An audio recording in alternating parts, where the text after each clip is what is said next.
Browns. I'm John Camacho. And this is Jacob Waters. And we have a great show for you guys today. We are going to be touching on some of the bigger news around the NFL. To start the show, obviously, we are going to talk about the Super Bowl. We're going to do a full Super Bowl, preview and all that on next week's episode. This week, I want to go back. We're going to go and look at the projected cap space for 2022. We actually did a video on this about 8 months ago leading into the season. Good success with it too. Yeah, did pretty well. We actually had a comment on it not too long ago, and somebody was asking us to talk about it again. And like, you know what? Actually, that's a really good idea because we were kind of thinking about what subject should we talk about, and I want to go right back to it. Look at the look at where we're at. We're going to frame it the same way we did in that video. Look at Super Bowl windows. Where are we at? What are teams going to need to do? Who's in cap hell? Who's looking good for the next couple years? But we'll get to that. Before we get to that, we got to talk about the big news.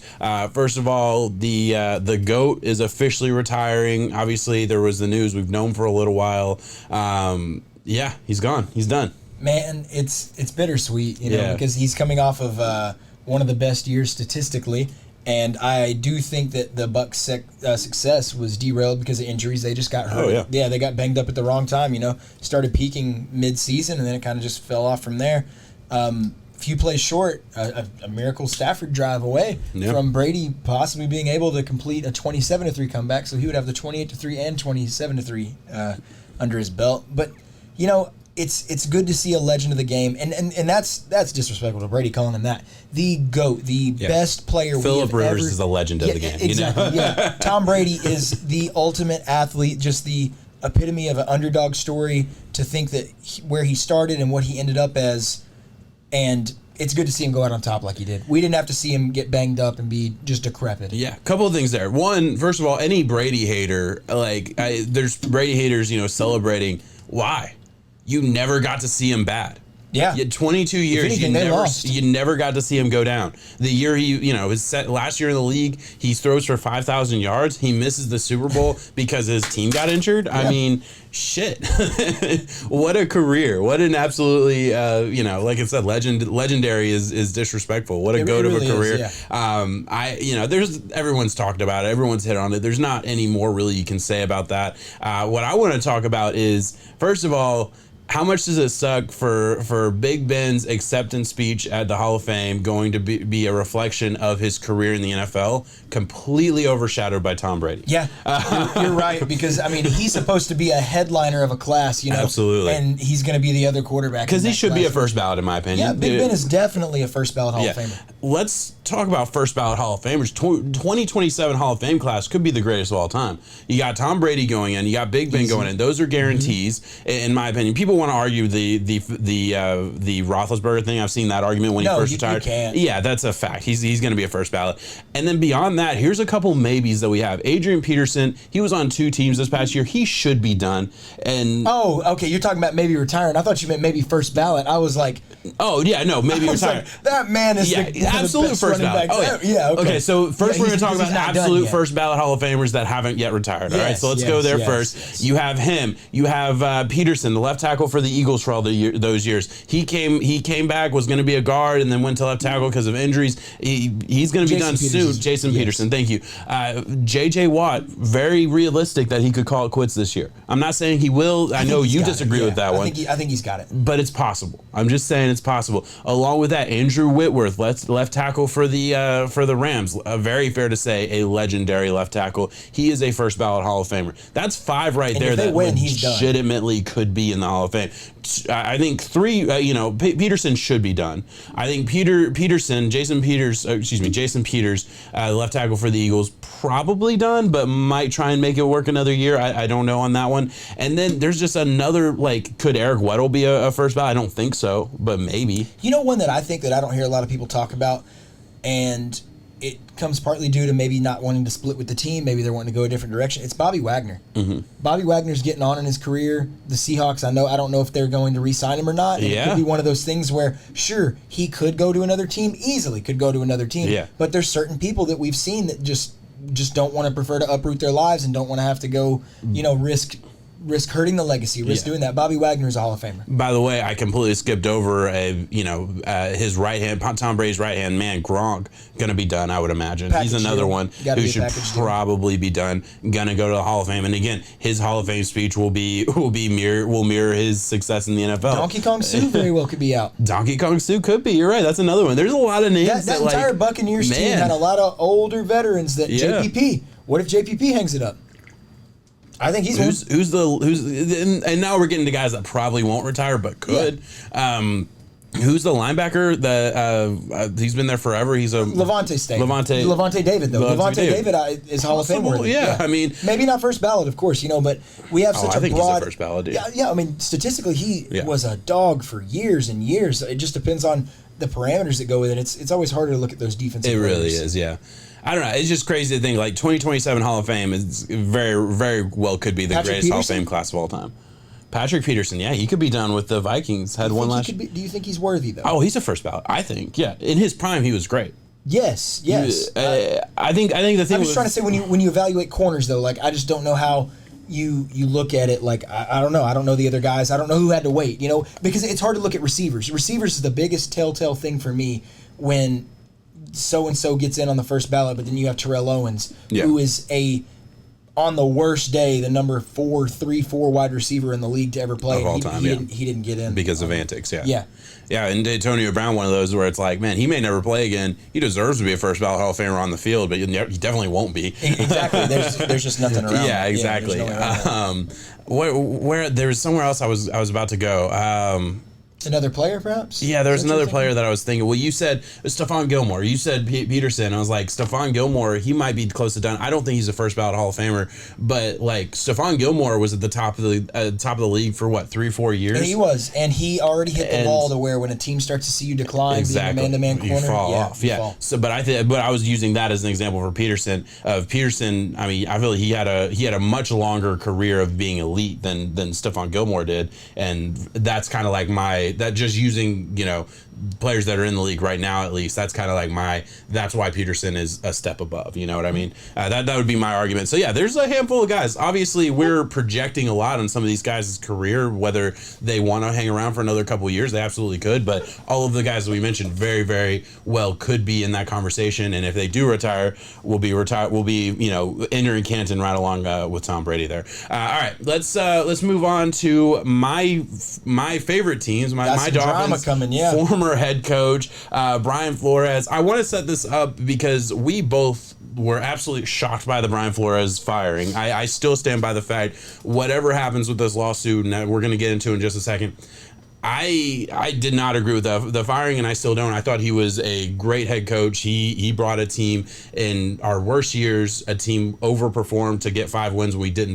deserve to be anywhere near that. Of course. And this past year, honestly, had injuries, had issues, but still we were able to rally and turn the second half of the season into a 7-game win streak. Only team in history to have a 7-game losing streak and a 7-game winning streak in the same year. All those things to be said. I'm sad to see him out of Miami. Now he might be out of the league. Because now he is suing the NFL for discrimination. There are reports, basically just a bunch of reports came out today, the start of Black History Month, funny enough. I mean, and I think, honestly, we are, best suited to talk about this as two white males. Males. I mean, we honestly have the best idea of how this conversation should go. No, we don't. We're not going to touch on the racial side of it. We'll touch on, I don't know. This is a weird kind of thing. I want to believe him. That's usually my stance with stuff like this, where it's we saw Kaepernick get blackballed out of the league for other reasons, and that was a whole political thing that the NFL didn't want to touch. Now he's saying that the Giants gave him a sham interview. Bill Belichick apparently texted him. I have the thing right here where I can pull it up to see. I guess he texted him saying that the Giants gave him an interview just to say they did. Last year or the year before, he went to the Dolphins. The Broncos gave him a sham interview. I don't know. There's a lot of weird stuff here. We'll put on the screen for you the text from Bill Belichick here, and I'll let you go from here because I don't. No, it's a tough one. You have to believe him on the fact that these interviews were not set up in a professional manner. Yeah, and it just so happens that they have a Rooney Rule in place now where teams have to do their due diligence and bring in African-American coaches and other minorities just to interview for the positions. And Flores said for that 2019 Broncos interview that it was hastily put together, that he showed up, he was ready, he was early and on time. The Broncos were just disheveled, late, weren't prepared for this. And it's like, you're the team that's interviewing me for this job, and you are the ones not prepared for this when I know that you've done all the work on all the other guys. You can't help but think that there would be a little bit of a cold shoulder approach there. And if this continues and moves forward, it's just misfortunate because we have a rule in place saying that they have to do this, and I guess they're technically meeting the rule by doing it, but they're just it's a backhanded compliment, it's a slap in the face, and it's not fair, honestly. We are at this day and age, and me and you both agree, and everyone else should agree, that you should not be hired on a job based on the color of your skin. It should be your character, your good works, what you do on the field, your leadership, all of those things intact. It appears that Brian Flores checks all those boxes, and you have his resume to look at the Dolphins' success to show that. There's no reason this guy shouldn't be out of a job, and you can't help but, he has questions as to why he didn't. Yeah, and look, that was our thought process when he was fired, was that he should be the first coach hired by another team. Yes. That we 1,000% thought, at least. Of course, we always said the Josh McDaniels, we always said the Eric Bieniemy, those guys. But we both, I mean, obviously we're not on the inside. We don't know what happened in the Dolphins organization that made him out with the ownership there with Steve Ross. My assumption, and the assumption I think around the NFL from everything I've heard, is that he was out of Miami because he didn't want to back Tua, and the owner wanted to back Tua. Pisses me off because I'm not the biggest Tua fan, but that's a whole nother conversation I won't get into right now. Super unfortunate. I was just rereading this stuff that's on the screen right now with the Bill Belichick conversation while you were talking. Basically, Bill telling Brian Flores that Daboll had the job and that it was essentially his job, even though that Brian Flores had an interview after the Giants had already made the decision. That's a tough one, and I can at least see the other side of it as the Giants fell in love with the guy, and they already had an interview lined up with Brian Flores. That it could be racially motivated, but it might not be. I can at least look at both sides of that and think, I don't want to be sitting here defending the racists. So I don't know. That's certainly not my goal here. No, it's just one of those things, like you said, we have to sit back, tough one. Let the facts roll out, and then we can maybe go into there and just see what happens with it. It does sound like he is throwing shots, man. He is he is calling out Dolphins ownership for basically for Dolphins owner Ross must sell team. And would that be for the reason that they fired him, I guess? Holy shit! I'm sorry. I just saw a new thing that so they allege Brian Flores alleged that Stephen Ross paid Flores $100,000 to lose the games in that 2019 season in the tank for Tua season. So that was like a whole thing that fans kept saying tank. But this is an article here that I'm reading from the Miami Herald, and I'll put it on the screen right now for you guys. Basically saying Dolphins owner Ross must sell team if Flores' allegations an explosive NFL lawsuit are true. And this is an opinion piece, so there's no facts based on this, but I didn't even think about that side of it, of how, obviously I thought that Stephen Ross might be in some kind of trouble for doing that. Obviously, you're not supposed to try to lose. You're not supposed to tank at any level, but especially the NFL. But, man, that is a super, super interesting allegation there. Wow, it said Flores was compromising the team's draft position. Wow. Sorry, we're reading this on the spot. We're doing this right on the spot. Yeah. And you can see it on the screen here right now, what we're looking at. And Belichick's text messages to Brian Flores was congratulating him for the job, saying, I heard that you're the guy, I heard this. Flores texts back and said, are you sure you got the right Brian? Yeah. And Bill says, I guess I fucked up. They're hiring Brian Daboll. Bill's offensive coordinator is that coach, and I guess that's the route that they took. I'm not sure if there is some malpractice or systematic racism going on in this. Flores definitely deserves a job based on his resume that he's put together. Yeah.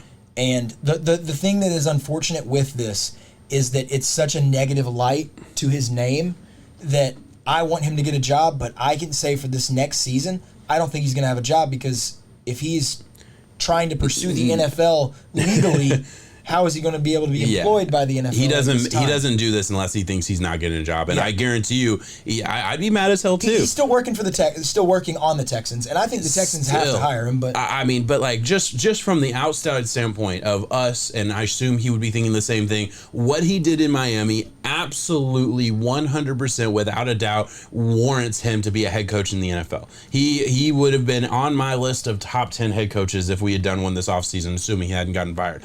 That he did really, really good stuff in Miami. He put together a defense that was top 5 in the NFL. Yeah. He put together an offense that worked around a quarterback that was fairly limited. I'm sorry, that's at least my opinion, and that's, take that for what it is. He did everything he could to win games. He was a leader in that locker room. Everything about it, from the outside looking in at least, looks like he was a solid head coach. And the fact that he's not, with 8 openings around the league, he's not a top candidate for any of them, that is ridiculous to me. And it is frustrating just from that standpoint. And we did talk about one aspect, not looking at it through the racial lens right now, is the power struggle that could be going on with the reason that Miami let go of him was because he had just a different vision. That happens a lot of times. It's unfortunate, but there's different visions between ownership, top brass, arguing with the coach. So now, assuming Flores knows his worth, he knows what he brings to a franchise, he knows the life that he can breathe into a locker room and get this thing going, it could be really tough for the ownership, general manager, different people who that's not your coach that you've signed up for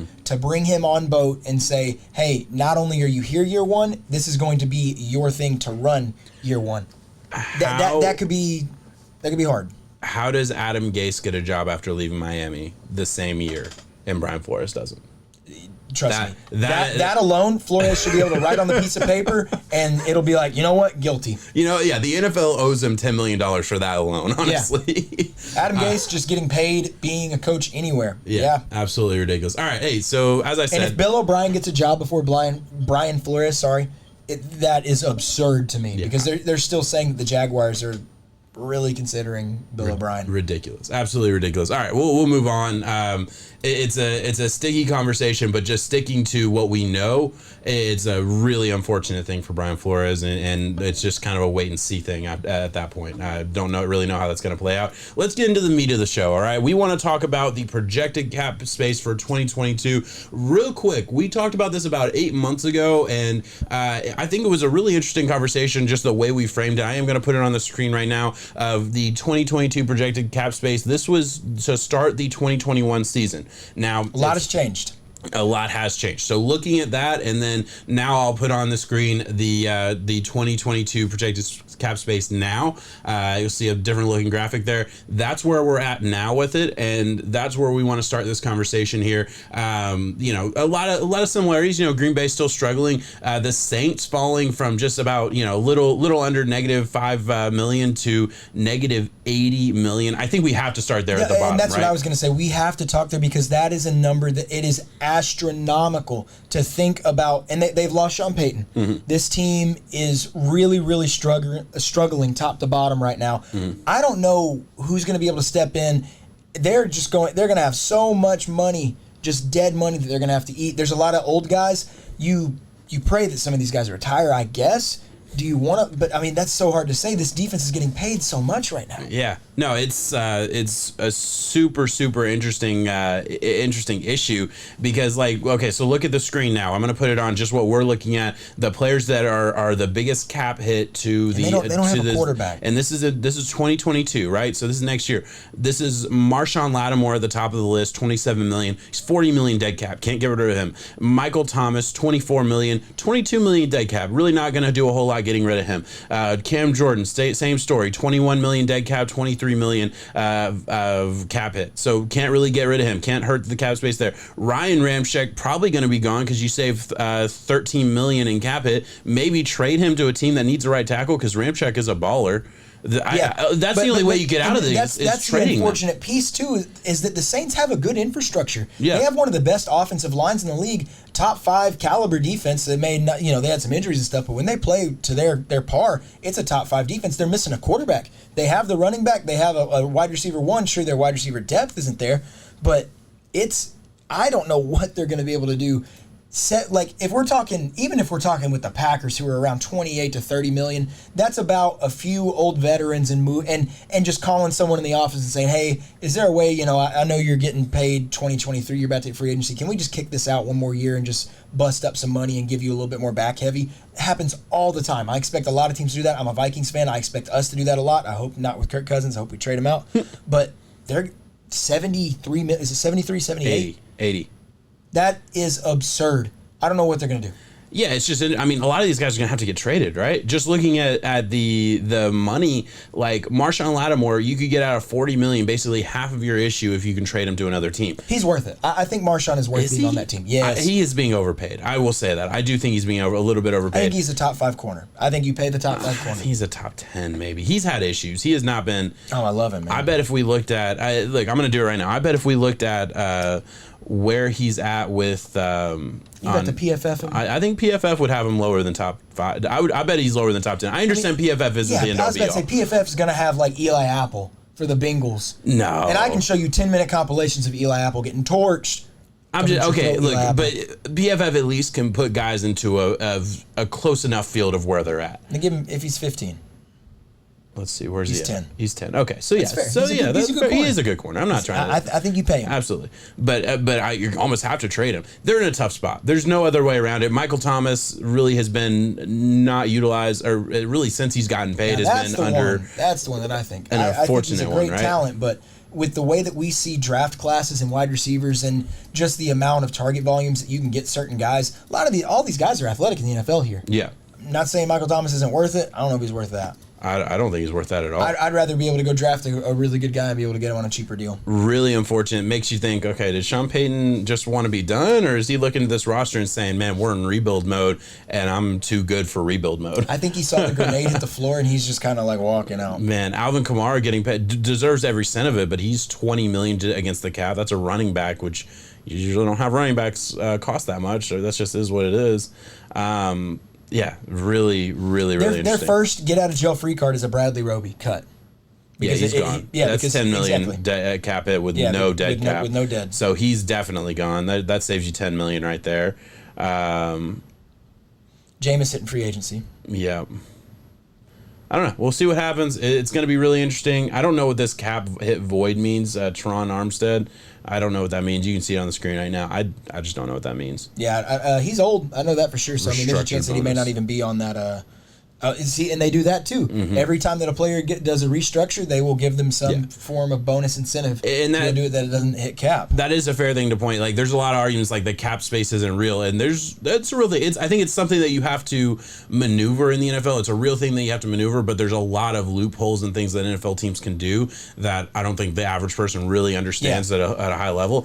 So absolutely, I don't really look at cap as the way in the negative light of the teams. I like to go on the other spectrum and look at a team that is outperforming, or a team that is just a perennial threat that can also add, because now when you're in the negative, it's make believe and stuff, but when you have it, you can go get some bomb good all pro names in free agency, and you have the capital to do it. Let's go back and forth a little bit here, because Cincinnati Bengals, as of recording this, are still alive, playing in the Super Bowl with $56 million to go get you an offensive line to protect Joe Burrow for the next couple of years. Go do it. You're telling me they're not on the phone with the Saints in the offseason saying, hey, where's Ramchick? Yeah, we'll give them the $30 million. They're in a really, really good spot, and honestly, they're paying Trey Waynes. They honestly could get more room. They're paying Trey Waynes. They could take a $5 million cap hit in 2022 and save another $10 million for Trey Waynes, who I don't think is worth that. Hendrickson is a great player. Hendrickson might want to get paid. Well, he's already been paid. I know. Yeah, I mean, they just brought him in. Yeah, he was one of the most underrated. He was the most underrated free agent signing. We were kind of low on it, and that was a huge mess on our part. I'll sit there and say another one. Tyler Boyd might be gone. Tyler Boyd, they gave him a contract which was, I think, really good when he was pretty much the only guy there. Then they get T. Higgins 1 year and Jamar Chase the next year. It's about wide receiver 3. Now you're paying $10 million for wide receiver 3. You don't need to do that. You can go get one in the draft this year. You can draft one in the second round and develop him. He's a $2 million dead cap. That's one of those things where maybe you don't cut him. I'm sure you could find a trade partner perhaps. Tyler Boyd's he's young. He's a good player. Yeah, he's a good player. He fairly young. He led that team whenever they needed him for a while. I think he's only like 26. Yeah, he's 27. Yeah. So they have it down to the days, 27 and 85 days. That's wild. I didn't know they did that. So I'm just looking at it like, man, they are set up for the future. Doesn't look like they're really paying any offensive linemen top money. They obviously have spent a lot of draft picks on them lately. Now let's go pay for some premium talent at the offensive line. We know the Jacksonville Jaguars, Andrew Norwell is a free agent. Cam, your dude, the Auburn lineman is going to be a free agent. Cam Robinson, thank you. He's a Bama boy. He's a Bama boy. My bad. Sorry. Either way, in the same state. Yeah. So looking at Cincinnati, obviously very much in their window. The Chargers are another team that, like, okay, they have some money to spend, and I would argue that they are a couple pieces away and a healthy run away from being very, very dangerous. I was trying to think about their roster top to bottom, about what they really need to get. Maybe I like their defensive line a lot. Yeah. Good linebackers. They have an aging secondary where I think, cornerback primarily is aging for them. But I mean, your Florida State guy really stepped up and helped them out a lot. I'm trying to look at their the guys that are going to be their free agents this year. Yeah. Mike Williams is a big one that they might have to go pay. And they will. Yeah, I mean, nobody else that's like a huge name. Jared Cook's gone. Chris Harris near the end of his career. They're not really losing anybody except for Mike Williams. They probably pay him, I would imagine. They did draft a dude out of Tennessee. I can't remember his name off the top of my head. They drafted him in the third round, who I think they might have been thinking, oh, maybe we'll replace him with that. But yeah, another team that, like, man, they're a couple pieces away, and they could afford to go out and get some major big hitters here. Yeah, they really could. I mean, who's to say? I guess they wouldn't do it, but if you're going to re-up a Mike Williams to around the $14-15 million range. Yeah. I'm telling you, I've been on this guy for a long, long time, and he's one of the most unsung heroes in the league. It's Allen Robinson. Allen Robinson is the prime rib version of what Mike Williams wants to be. Go up and get a contested ball guy. How are you going to hate on Allen Robinson here? I'm not. That is absurd. That is absurd. Yeah, I hate it when you can just tell I disagree immediately. Yeah, I can. Well, Robinson, he's older. Why not have the younger version of an Allen Robinson? He's not. Allen Robinson has been on 2 different 4-year contracts. Mike Williams is a product of Herbert. I'm sorry, I'll say it. He was a bust of a pick. He had 8 good weeks. He vanishes in games. He is not a top-tier wide receiver. He can have his blow-up moments. I can show you numerous wide receivers in this league that can have blow-up moments. Brandon Cooks is a better wide receiver. He deserves a Taj Boyd contract. We were just looking at Taj Boyd. Taj Boyd was getting $10 million a year. He deserves a Taj Boyd contract. Taj Boyd's a bum quarterback. Oh, you're right. Tyler Boyd. Thank you. That is my bad. I'm sorry. You're right. I was thinking of the Clemson quarterback. I don't want to build this soapbox of I don't like Mike Williams. No, you hate Mike Williams. That's fine. Listen, how can you dislike a Clemson wide receiver? You hate him. He was I both agree that he's the best wide receiver in his draft class, or the best wide receiver in the first round of his draft class, at least. That's for sure. It's a weak draft class, though. That's for sure. Enter in Corey Davis. Enter in the fact, just for any Chargers fans listening out there, I don't know if Juan is listening, but the verified fact that they were going to draft Patrick Mahomes and Philip Rivers told them not to because it would piss Philip Rivers off. And they chose not to draft Patrick Mahomes and drafted Mike Williams instead. And now you have to play that man twice a year for, I don't know, 15, that was a mistake. 15 more years. Which Herbert's fucking awesome, but I mean... Herbert's incredible. So I guess they're one of the few teams who can pass on generational to go get... Could be generational. Yeah, very, very well. Could be, but man, hate to be playing him twice. Mike Williams is 27. I did not realize he was 27. Come on now. How old is... All right, let's look him up. I'm going to say he's 28 and 138 days. 28, 138. I'll take the over on that. Shot bet? Shot bet, yeah. I'll take the over on that. Fuck! He's 28 and 168 days. By 30 days. All right, you nailed it. You were right. Go get Allen Robinson. Allen Robinson is better than Mike Williams. I take it back. I was thinking Allen Robinson was like 32. But I was shot. Yeah. I won but lost. You won but lost. Allen Robinson is the premier guy to go get in this class. I really do. I know that a team won't do a lateral move like that. You don't go get a big go up and get it guy for a big go up and get it guy when Mike Williams already knows the playbook, already knows familiarity with this team, and he is a really good weapon, don't get me wrong. But he did vanish at times. Yeah. He really did. My fantasy team knows that. All right, let's look at the teams that may, like, they have cap space, but does it matter? Miami Dolphins was one that, I would have said 8 weeks ago that, man, we are going to be a crazy good team with the amount of cap space we have. Right now, the most cap space in the NFL. Now I just have questions. I don't know where this team is going with the head coach situation, but, man, we could afford to go get a quarterback if we wanted to, or if it's available. I don't know if that's an option. Obviously, it's not going to be because... Step one is the coach, though. That's the thing. Yeah, and Stephen Ross isn't hiring anybody that doesn't want to, so that's not going to happen, which is unfortunate. It is I would say the Jaguars are in the same boat where they have just this bad taste in your mouth to where they have the cap to make the moves, but I feel like a lot of it is going to get spent on newer guys for the coach to bring in. Here's one, and because the thing is, how often do we see a team that has a bunch of cap space, makes a big splash in free agency, and then it doesn't make a lick of difference when you get down to it? But I do want to talk about here number 6 and number 7, the Jets and the Colts. Colts being a team that a little bit underperformed this past year with the team they have. Obviously, there's huge question marks of, is Carson Wentz going to be the guy? Is Carson Wentz be out of the NFL in a couple of years? I don't know. I don't see Carson Wentz as the type of guy who really wants to be a backup, so he could be done very soon. Honestly, like, I don't think he. Yeah, I mean, his lack of playmaking was the reason that they didn't make the playoffs. Yeah, I think beat poor a one-win playmaking. Jaguars team. Yeah, poor playmaking is at the end of the day. Yeah, but and then the Jets, a team that I feel like is on the up and up.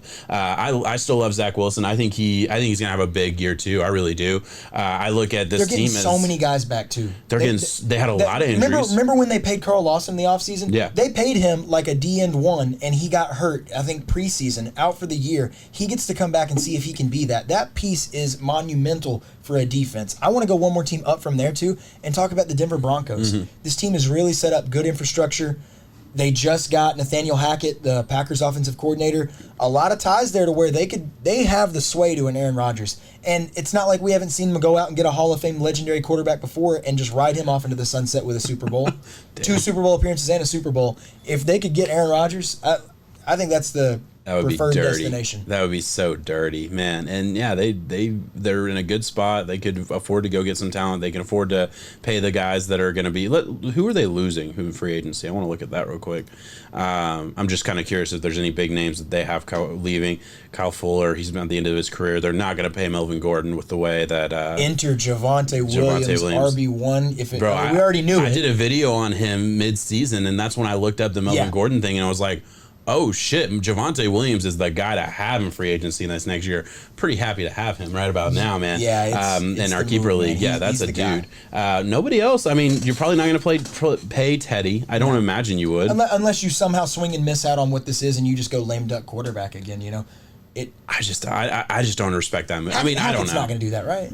I don't know. Maybe Teddy was a fine enough starting quarterback. He's getting into that. Who's the quarterback for the Texans? He was on the Browns. He was on the Chargers. Tyrod Taylor. Yeah, he's getting in that Tyrod Taylor range where it's like everywhere he goes, he can start, he can play, but I just feel like no top tier team's going to. We talk about it all the time though, and we see the impact that Joe Burrow just had. Yeah, and all of these young playmakers to where, like, if you don't have it, why pay a little bit to just be okay in that area? I'm a very huge advocate on shooting your shot, trying to go get your guy, and trying to find that it factor. Joe Burrow has it. Joe Burrow is what the Browns wanted out of Baker, by the way. Damn. They wanted that edgy kind of swag transfer pick, number 1 overall, and I'm sorry. What a great comp, because it's like Joe Burrow has the it factor, and Joe Burrow just as accurate, and it could revive a bad franchise. But he wasn't the guy that everyone was like, oh, he has a huge arm. Like, Joe Burrow has a great arm. Don't get me wrong, but like that wasn't his thing, and that wasn't Baker's thing either. Who Baker has a fine arm too. But it is an interesting comp to like what they were coming into the NFL and what they are now.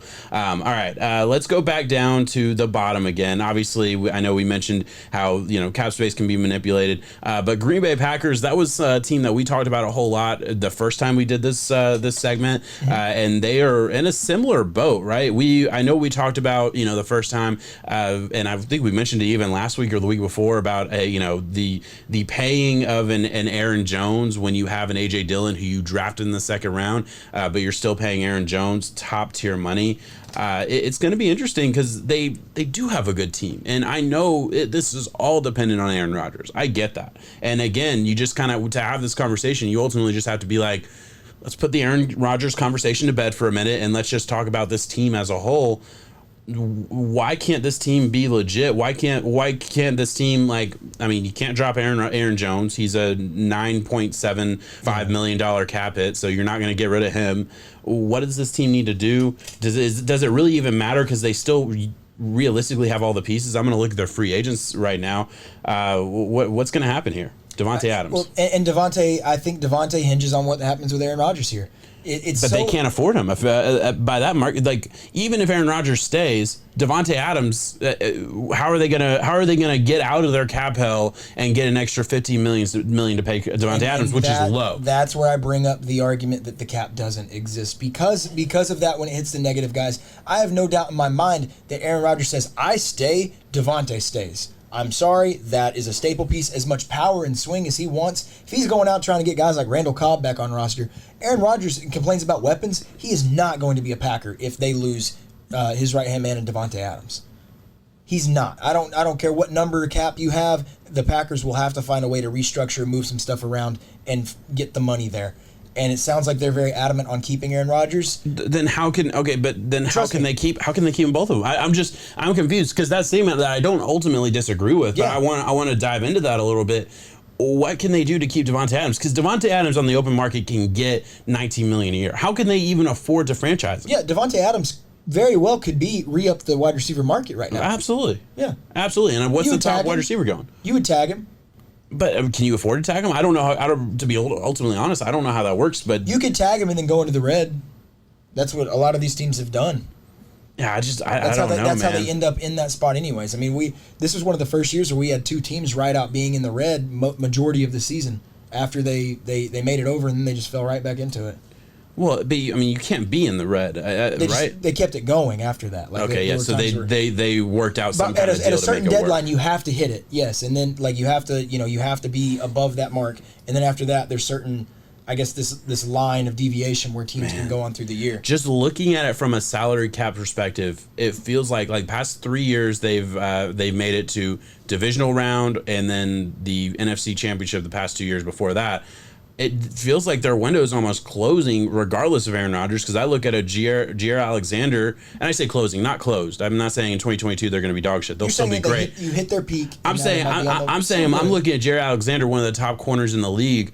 He's got 1 year left on his contract, right? He's getting paid $13 million a year. He's going to be a top corner. I'm looking at Preston Smith getting paid, he's a $19 million cap hit. Holy shit. Preston Smith isn't going to be there. Look at Zadarius, a $27 million cap hit. They paid the Smith brothers to keep that defense intact. Holy shit. So they're going to be gone this year. That's how you get rid of it. You got David Bakhtiari, a $40 million cap hit, only making 22, but a $40 million cap hit. That's a weird one. They'll have to restructure that. That happens when you push stuff down the road, yeah. Yeah, that's a $10 million roster, but holy shit. Kenny Clark, great D tackle, a $20 million cap hit. Adrian Amos, good safety. I wouldn't be paying him top tier money, though. That doesn't make any sense to me anyway. A $12 million cap hit, just a bit under $12 million. Randall Cobb, who Aaron Rodgers petitioned for, they're not. I mean, there's no way Cobb is on the roster unless he takes a huge pay cut. I'm wondering how can Aaron Rodgers pull that sway and say, hey, you gotta get him, and it's like, I would just show Aaron Rodgers the numbers and be like, where? Are you gonna pay him? It's like that meme from Always Sunny where it's like, I figured it out. Yeah. Man, yeah, I don't know. It's an interesting conversation. We won't spend the whole time talking about the Packers. Obviously, they can figure it out. We're not smart enough. Like, I'll speak for myself. I'm not smart enough to know exactly how they do it with the finances side, but they'll figure it out one way or the other. To be $48 million in the hole, though, that is a scary situation to be in when you have a top wide receiver in the game that's ready to get paid. You want to look at Buffalo having to pay their superstar? Yeah, let's look about. We obviously we can't talk about every team. Let's just quickly touch. We have to bounce around. Dallas Cowboys here, $21 million. We know where that money is going. They're fine though. They don't have to. They'll figure it out. Yeah, exactly. Minnesota Vikings. We know where that money is going to. That'll be interesting. $14 million. Sucks to be a bad team and to be on this side of the numbers here, right? Vikings, Giants missing the playoffs and being. I'm sorry, but like. I mean, it sucks to be in this situation where you don't have money to move around. Don't compare us to the Giants. Well, you're not the Giants. You're the Giants with a good quarterback. We have the Justin Jefferson. No, you're much better than the Giants. Dalvin Cook. Yeah, but you're much better than the Giants. I agree. I agree. Thank you. But, I mean, still. It feels better to just be mediocre. Titans at $6 million. That's a very manageable amount of money. You say that, click on them and look at their free agents, though. Oh, really? Is it everybody? It's not big names for what you would think big name NFL status, but when it comes to the Titans and the way that they plug, no, this isn't updated all the way because they have some defensive guys that they have to re-up. They're linebackers. Oh, they might be some free agents that are just down this list. I'm not seeing. Yeah, it's Landry and Rashawn Evans. Yeah, Harold Landry. He's down the list right there. They are. Rashawn Evans, that's why, because they're not getting paid their rookie deals. Yeah. So Landry, Rashawn Evans is going to be gone. They don't really even use him anymore. Harold Landry's coming off of a 10.5 sack. He's had he bet on himself because he said no to the contract they offered him last year. He did bet on himself, and he's going to get paid. Even Jayon Brown, like the meat. Jayon Brown's a good player. He really is. The meat of that defense is taking a big hit. Yeah, and they're paying. Look at the main dude they're paying. Hopefully, I'm screen recording the computer this week, so hopefully a lot of this is showing up on the podcast. I'll try and do my best because I know a lot of this. I hope so, because if not, that would be. We apologize. If you're listening to the podcast, hey, watch the actual video because we actually like going through here, and hopefully it's not too jumbled up in this conversation. Zach Cunningham is an easy $10 million you can save for next year. Zach Cunningham actually played really, really well, so they'll probably try and extend it. They might bring him back on, but it would be that. Bud Dupree is the weird one, man. Bud Dupree, who they're locked down with him. They're locked down with him. That was the big free agent signing they had last year, which I think was a mistake overall. I really do. It was the push move.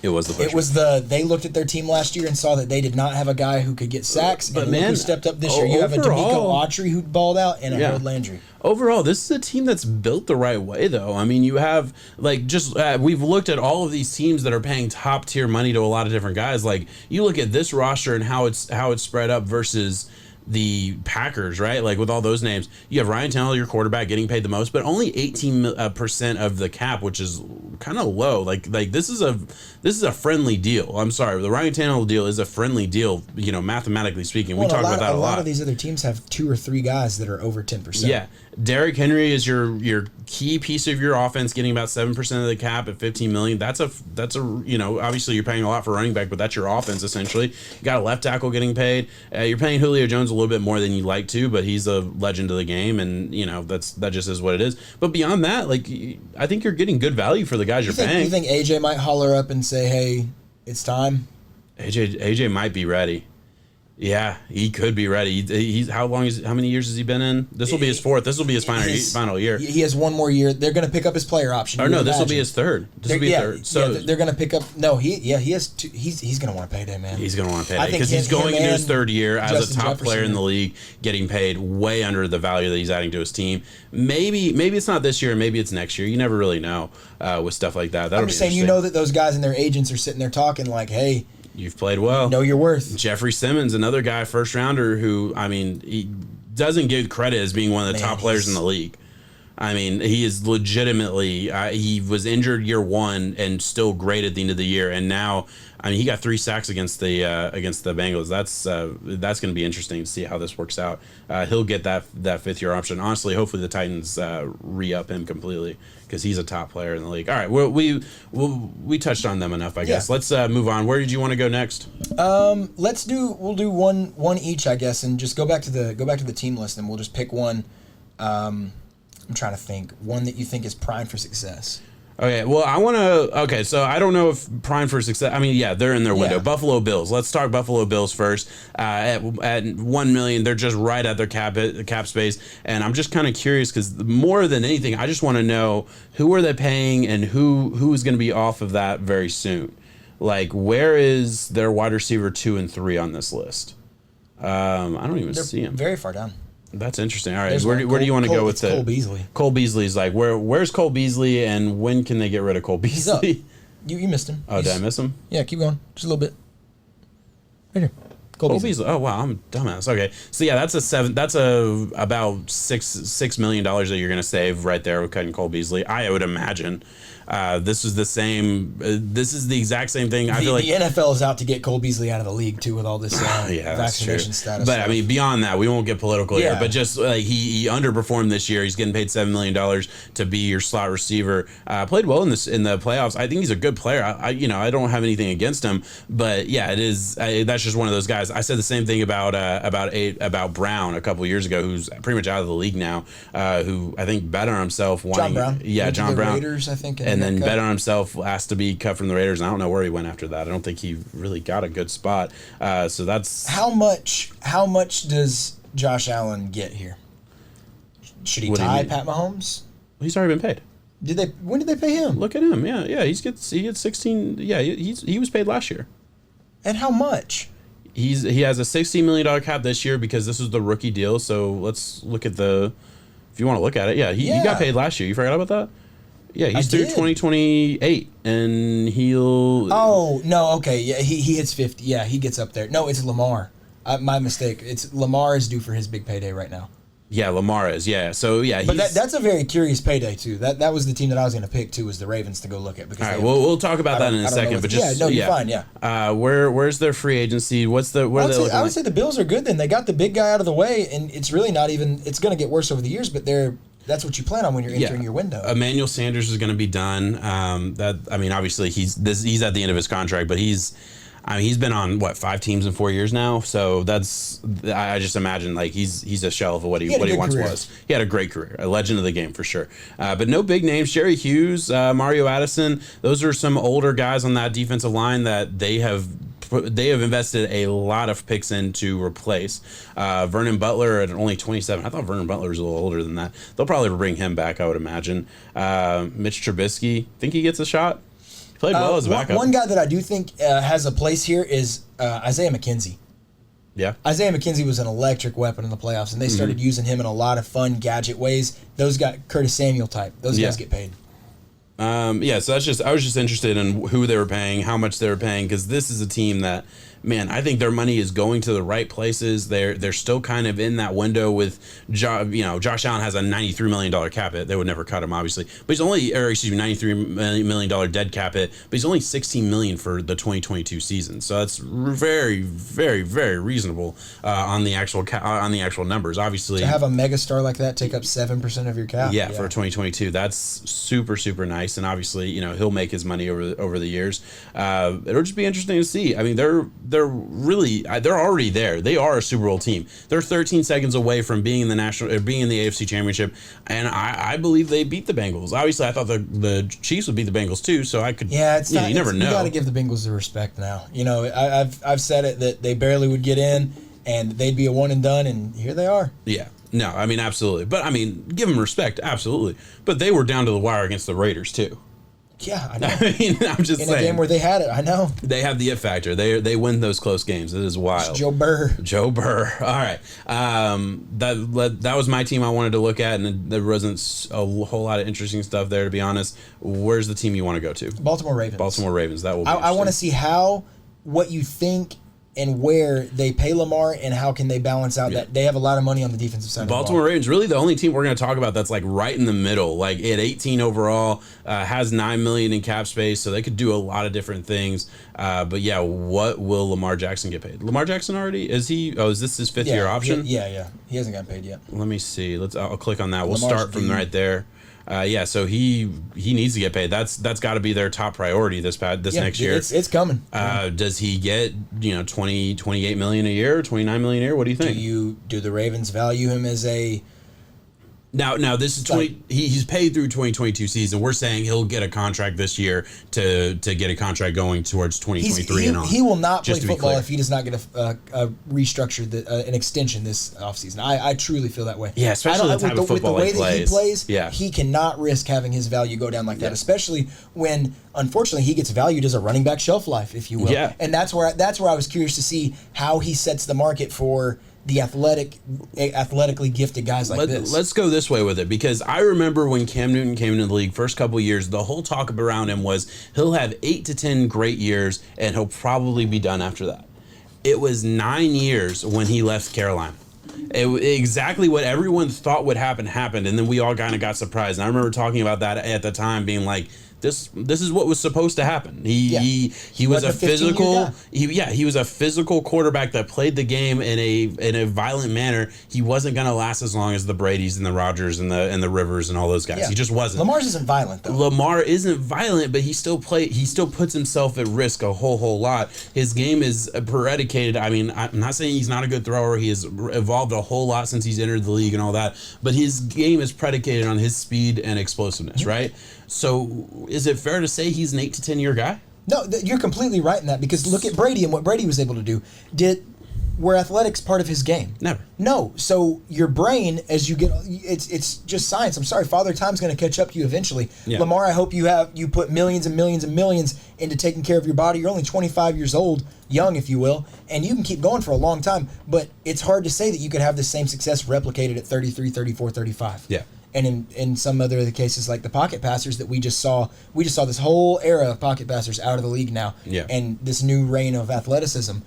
It's going to be interesting to see where he sets it. And just with that being said, it puts kind of an extra level of earnestness, at least for fans. Obviously, the team's going to have that same level of earnestness to get a Super Bowl now when he's in his peak window of athleticism and game breaking talent, if you will.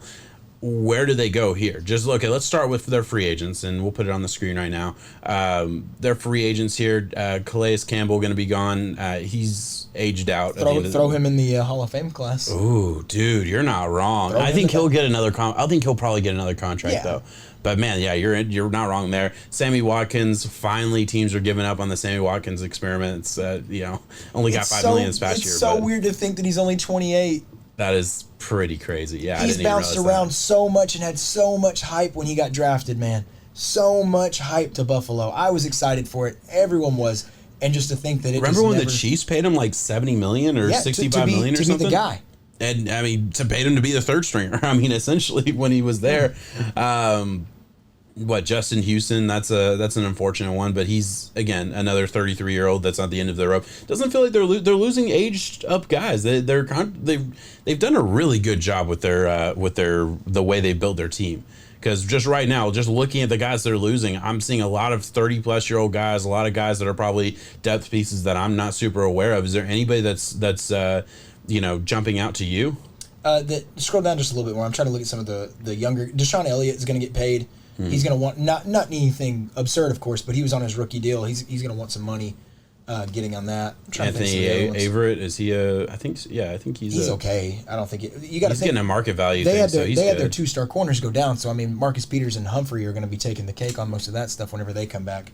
So they should be fine. Yeah, Anthony Averett, he's expected to be paid right around the James Bradbury's, Trey Williams, so he'll get a good deal. Last year's free agent. Yeah, I remember. Yeah, he's a good player. Yeah. He's been a good player for them. A great draft pick.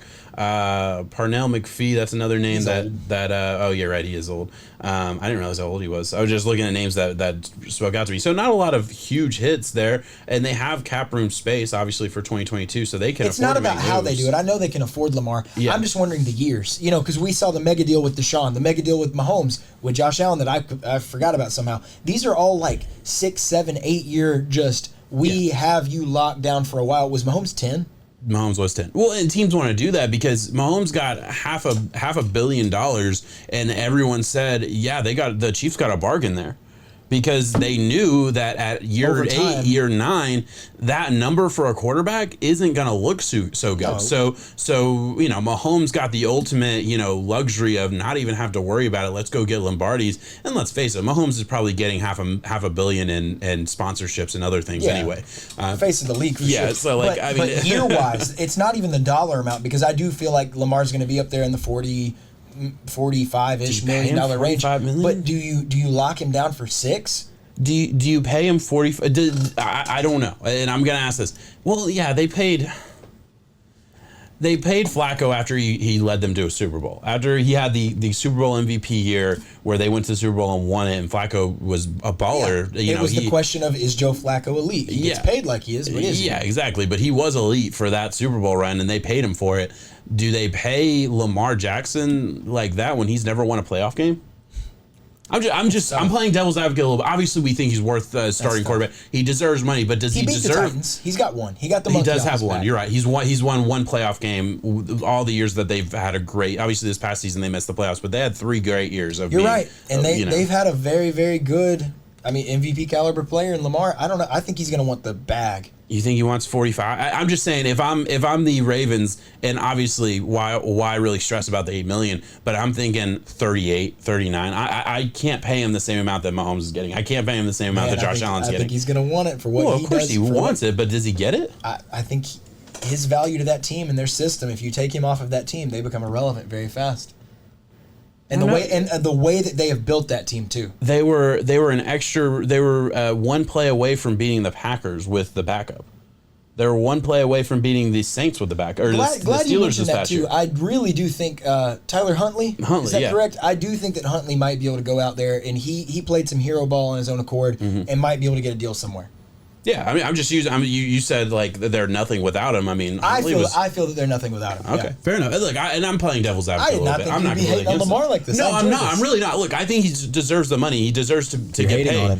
He deserves to get paid. I'm not hating on him. I'm just playing devil's advocate a little bit of how much is he really worth. And I'm sorry that every single time a quarterback gets paid, I don't think they deserve to automatically be the highest paid quarterback in the league. I know that's how it's been, but Mahomes set the market. Exactly. And I don't think anybody deserves to say, yeah, I'm better than him. I know he had a bad playoff game. The last play of his 2021 season left us all with a bad taste in our mouth with Mahomes. But at the end of the day, he's a superstar. You're right, though, because in the hierarchy of quarterbacks overall, it says Mahomes was here and everyone else has that level of play that they can meet. You can match it. I think Josh Allen is the Josh Allen's getting about the same. He's getting a little, but he took a contract under Mahomes. And Deshaun Watson has that type of ability as well. I don't think Lamar Jackson can look at those two contracts and say, yeah, I deserve to be above Josh Allen. He's not better than Josh Allen. Right now in their career, he's not better than Josh Allen. So why should he get the same amount? I'm looking at it not only for Lamar but for Kyler. Kyler's coming up. What do you do with him? Kyler's not better than Josh Allen. No, I'm not saying that they are, but I'm saying how do you pay the longevity of a mobile quarterback that is athletic as they are? I think Kyler's a little different because Kyler, I think, has a better arm than Lamar. I think I'd rather have Kyler. I think he has a better arm than Lamar. I think Lamar is more fun to watch in a weird way. And they're both fun to watch, but Lamar. I mean, they're both filthy, but Lamar can make guys look stupid. But Kyler has that once the legs element of his game starts to diminish, he can still be Russell. You know what I mean? I'm not saying he is. I'm saying he can be. I'm saying that's with Lamar Jackson. Lamar made strides. Lamar has absolutely made strides. I 1000% agree. But can he be? Who's the comp? I mean, can he? You're saying who's his comp fallback on the legs? We have yet to see that. Exactly, and we've never seen Michael his Vick game didn't is solely really predicated do it. on that. Michael Vick a little bit did it. And both of them had have a rocket arm. Yeah, exactly. So I mean, I don't know. It's interesting to see. I'm not saying he can't, and I hope he does. I hope he breaks the mold. He's broken the mold up to this point. The fact that he was the 32nd player drafted in that draft class is disrespectful, and it always will be. But I mean, it's certainly worth questioning. It is. That's the only reason I mentioned them was to show that they have balanced the books well. Yeah. But just curious as to what people think, and if you think that you have an idea too in the comments, please drop it. What's Lamar? What would you pay him for? Yeah. I would probably go. I would want him in a 4 to 5 year range. Mm-hmm. I would not do the 6 to 8. I would have to stray away from that just because that puts him at around 31 years old at the time, and I'm afraid if the physical gifts deteriorate, not even deteriorate, but if he just cannot elevate to this next level of play, it'd be hard. It would be hard. All right. Hey, I think that's it. You want to go anywhere else with it? I think we did good. We are all good. We'll try to come back to it again and hit some of these other teams. Absolutely. All right. Hey, guys, next week we are going to do a deep dive into the into the Super Bowl. We will have offense versus defense versus offense. We will look at prop bets for the Super Bowl. All of those things, an entire episode dedicated to one game. That's coming up next week. We hope you enjoyed it this week. Thank you so much to Underdog Podcast for keeping us on the air here. Thank you so much for liking, subscribing. If you haven't already, we really do appreciate it. And the comments, guys, more than anything, even if it doesn't help the algorithm, we really appreciate the comments because it does help us drive the ship a little bit and where we want to go with the conversation. Thank you so much, guys. We are out of here. Peace. Thank you. 200 on heads.